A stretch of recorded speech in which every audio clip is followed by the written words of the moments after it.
So DuPont analysis, the idea is that আমরা একটু আগে ROE বা রিটার্ন অন ইকুইটি ক্যালকুলেট করছিলাম। ডিপন অ্যানালাইসিস যেটা করে সেটা হচ্ছে ইট হেল্পস আস যে আরওইটা যে বাড়ছে বা কেন বাড়ছে, এটার পিছনে কি কি রিজনস থাকতে পারে। একটা বিজনেসের আরওই যদি ভালো হয়, তাহলে সেই বিজনেসটা আপনি ভালো করতে পারবেন, আর আপনার ইনভেস্টমেন্ট ভালো হবে। আদারওয়াইজ আপনার ইনভেস্টমেন্ট কি হবে, খারাপ হবে। So often you don't want to ignore, uh, sometimes you ignore it. So what should you do যখন একটা কোম্পানির অ্যানালাইসিস করতে যায়, তখন ডিপন কিভাবে ইউটিলাইজ করতে পারে। So DuPont is particularly specific for the DuPont analysis, but এটাকে অনেকে commonly use করছে। আচ্ছা, so এই probability can recall যে রিটার্ন ইকুইটি আমরা কি বলছি, এটা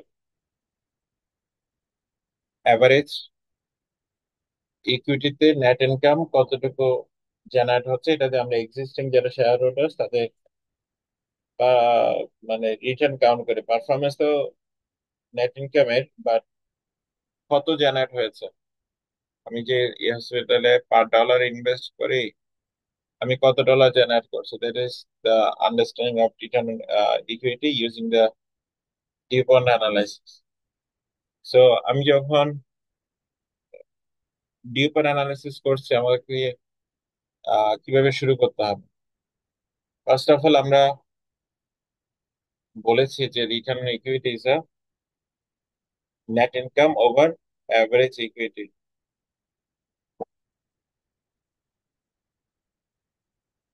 নেক্সট ওয়ান, আমাদেরকে এই যে net income over average total equity, এটাকে কিভাবে আমরা সেপারেট করতে পারি। এটাকে সেপারেট করার জন্য আমাদের যেটা করতে হবে, আহ, আপনার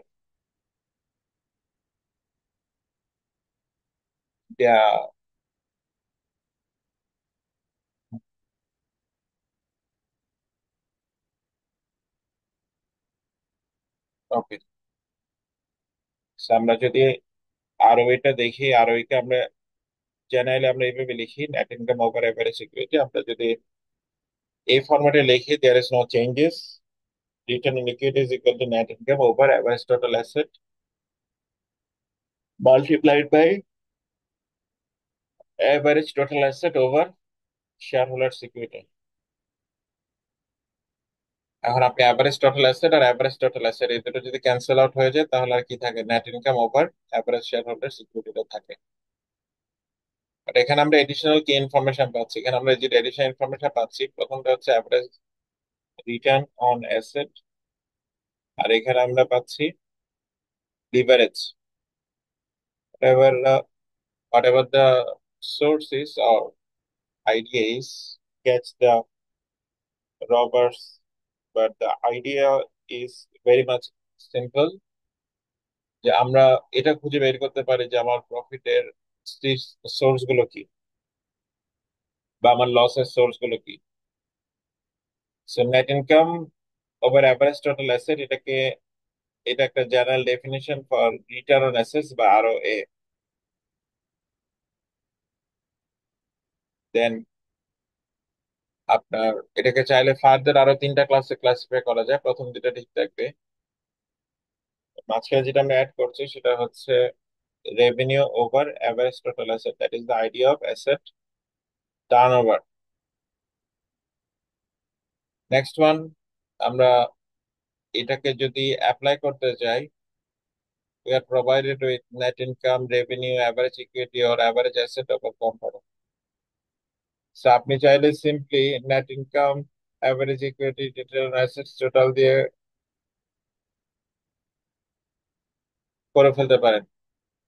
বাট আমরা যদি ক্যালকুলেট করা না থাকে, কিভাবে ক্যালকুলেট করতে পারি, একটু আগে যেটা বললাম, net profit margin multiplied by আপনার ডিফেন্স, আই মিন যারা আপনার আছে তারা, মাল্টিপ্লাইড বাই আপনার লিভারেজ। এখন আপনি যদি দেখেন যে কোম্পানির আরওই 18.1%, 18%, 17.4, এভাবে বাড়ছে। আচ্ছা, এই বাড়ার মধ্যে কার কন্ট্রিবিউশন বেশি?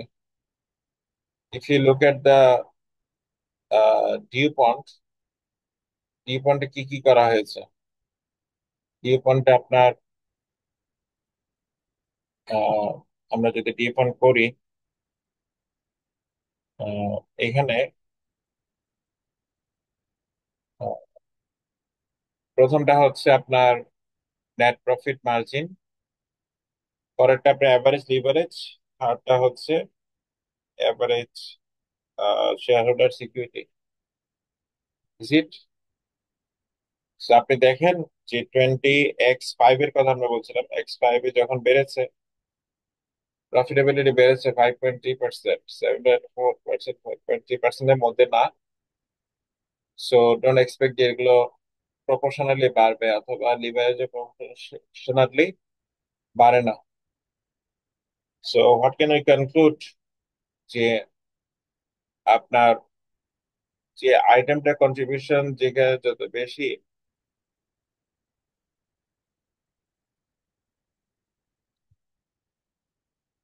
নেক্সট ওয়ান আমরা এটাকে আরো বড় করা যায়, এক্সটেন্ডেড 5 ফ্যাক্টর বা ডিউ পয়েন্ট 5 ফ্যাক্টর মডেল বলে। Profit margin, average leverage multiplied by, এটাকে বলা হয় আপনার ইপিআইটি মার্জিন। তারপর বলা হয় টোটাল অ্যাসেট টার্ন ওভার, এটার সাথে আপনার familiar. Then we call the financial leverage. আমরা চাইলে রিটার্ন অ্যাসেট কে এভাবে ক্যালকুলেট করতে পারি, দেন উই উইল গেট যে which needs to pay concentration, otherwise will not be able to come to the same comment. So এখানে একটা ডিও পয়েন্টের প্রবলেম দেওয়া আছে, try to get it by yourself. Next one, industry specific financial ratios. So obviously industries are not similar across the country, industry, wherever it is. But the idea of the DAL is simple. So, এ হচ্ছে আপনার average share holder security category, return on ইকুইটিতে আবার move করতে হবে। So net income per employee and the sales per employee are used in the analysis valuation of service and manufacturing company.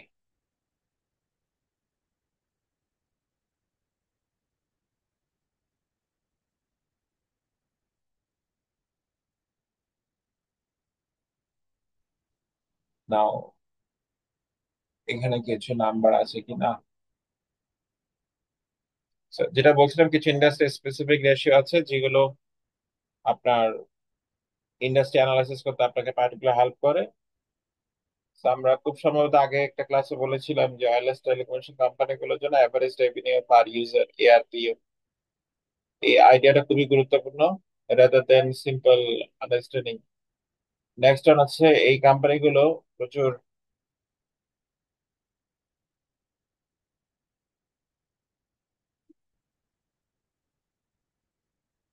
So, আমরা যখন দেখছি আপনার ট্যুরিজম ইন্ডাস্ট্রি, এখানে একটা অকুপেন্সি রেট, এভারেজে আপনার কতটুকু হোটেল রুম গুলো অকুপেন্ট থাকে সেটা আপনি ক্যালকুলেট করেন and you report it.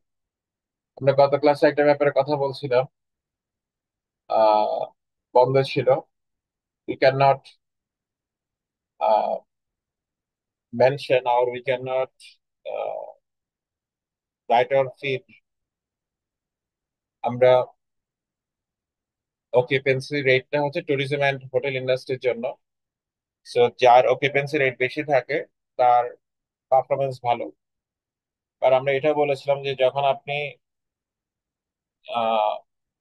Commonly use financial statement এর বাইরে এমন কিছু দিবেন যেটা আনকমন, সেটা জন্য আপনাকে প্রপার রিজনিং দিতে হবে যে কেন আমি এটা করছি, কেন আমি এটা দিচ্ছি। That's it. আর এখানে আমরা আরও এর কথা যেটা বলছিলাম একটু আগে, এখানে আমরা যখন অ্যালোকেট করি, এটা মূল পারপাস হচ্ছে যে আমার রিটার্ন অন ইকুইটিটা কি কারণে বেড়ে যাচ্ছে। এটাকে আমি প্রফিটেবিলিটিতে ভালো করছি এই জন্য, নাকি আমার ইবিআইটি তে ভালো করছি এই জন্য, নাকি আমি টার্ন ওভারে ভালো করছি এই জন্য? So there is an exercise যেখানে আপনি দেখবেন, ফর এক্সাম্পল এই দুটো কোম্পানির যখন আপনি রিটার্ন ইকুইটি সিম্পলি দেখেন, এর হচ্ছে 13.3% আর এর হচ্ছে 24%। So naturally you conclude that company B is doing good, কারণ তার কি ভালো, আরোই ভালো। But if you break down in 5 factor, এখানে 5টা ফ্যাক্টর আছে, তো আপনি দেখেন কিভাবে করতে হবে। Just you have to find out this number and estimate it. So এখন একটা কোম্পানির আরওই যদি এই কারণে বেড়ে থাকে, ফর এক্সাম্পল ইউ সি যে কি কারণে বেড়েছে আমরা দেখি। এর এখানে কম আছে বিআইটি মার্জিনের ক্ষেত্রে, টোটাল অ্যাসেট টার্নওভারে কম আছে, but you see interest burden, এই নাম্বারটা এর জন্য অনেক বেশি। This might be the reason. আচ্ছা না, বি এর জন্য না, আমরা খুঁজছি যে বি এর কোনটাতে অনেক বেশি। সো বি এর আপনার বি এর বেশি কোনটাতে, বি এর হচ্ছে এখানে 24%। তার ইবিআইটি মার্জিন বেশি, প্রফিটেবিলিটি মার্জিন ভালো, দ্যাটস গুড। টোটাল অ্যাসেট টার্নওভারও ভালো, industry burden, interested burden 1, financial leverage 1.2। So this are the reason যে তার it is a good reason যে আমার ইবিআইটি মার্জিন ভালো এই জন্য আমার আরওই ভালো। আর এটা যদি এমন হতো, which is also happen, তার ফাইন্যান্সিয়াল লিভারেজ বেশি এই জন্য তার আরওই বেড়ে গেছে। So it's not a good thing যে just because of financial leverage your ROE has gone up. So last one, industry specific financial ratios আমরা বলার চেষ্টা করছিলাম যে ইন্ডাস্ট্রি স্পেসিফিক কোনো রেশিওস যদি আমরা প্রেজেন্ট করি, এটার রিজনিং আমাদেরকে দিতে হবে, এটা রেলিভেন্স আমাদেরকে দিতে হবে। সো মোবাইল টেলিকমিউনিকেশন কোম্পানিতে average revenue per user, hotel and tourism ইন্ডাস্ট্রিতে অকুপেন্সি রেট, এগুলো ইউজ করা হয়। ফাইন্যান্সিয়াল ইনস্টিটিউশনে এই নাম্বারগুলো ইউজ করা হয়, যেগুলো হয়তো বা আপনার আইএফআরএস বা ইউএস গ্যাপের সাথে কম্পেটেবল না, বাট এডিশনাল কিছু ডিসক্লোজার দেওয়া হয়। সেটা কেন দেওয়া হচ্ছে, এটা মিনিং কি, এটা আমাদের ইন্ডিকেট করতে হয়। তারপর আমরা বিজনেস রিস্কের জন্য কিছু রেশিওস ইউজ করি, financial financial ratios. For example coefficient of variation. Ideally এই কোএফিসিয়েন্ট অফ ভেরিয়েশন এই নাম্বারটা যত হাই হয় তত আমরা রিস্কিয়ার মনে করি। So, আমরা এটা কিভাবে ক্যালকুলেট করি? Coefficient of variation for a variable is calculated by dividing the standard deviation by its expected value. For example, sales এর coefficient of variation, আপনার sales এর standard deviation divided by mean sales। একইভাবে অন্যগুলোর জন্য operating income, net income, এগুলোর জন্য। তো এখানে আমার নিচে কি আছে, অ্যাভারেজ আছে, উপরে কি আছে, স্ট্যান্ডার্ড ডেভিয়েশন আছে। পার পার অ্যাভারেজে অথবা পার ডলার অ্যাভারেজে আমার স্ট্যান্ডার্ড ডেভিয়েশন যেটার বেশি সেটা রিস্কিয়ার, আর যেটার স্ট্যান্ডার্ড ডেভিয়েশন কম সেটা কম রিস্কিয়ার। So if you have to compare two companies in terms of CBF sales, if you see that one company has a CBF sales 2, another company has 5, that means per dollar of sales, the second company has more variability of sales, and it is also termed as the business risk. Next, we have to কেন ratios গুলো useful হয়, because as I mentioned earlier যে আমরা proforma financial statements তৈরি করি, যেটা আমাদের next topic. We like to see the financial statements number in the future before seeing those in real numbers. So, আমরা এই নাম্বার গুলো এস্টিমেট করতে গিয়ে আমাদের প্রিভিয়াস পিরিয়ডে ফাইন্যান্সিয়াল রেশিওস গুলো আমাদেরকে খুব কাজে কাজে প্রয়োজন হয়। আর এর জন্য অনেক ধরনের অ্যানালাইসিস আছে, sensitivity analysis, scenario analysis, simulation analysis. For example, আমরা যদি জানতে চাই ফর 1% ইনক্রিজ ইন সেলস আপনার প্রফিটে কত পার্সেন্ট চেঞ্জ হবে। সো এই ধরনের সেন্সিটিভিটি অ্যানালাইসিসেও আমরা ফাইন্যান্সিয়াল রেশিওস ইউজ করে থাকি। So let's move to the next topic, যেখানে আমরা বলতে চাইছি যে আমরা আপনার ফাইন্যান্সিয়াল স্টেটমেন্ট মডেলিং আমরা দেখবো।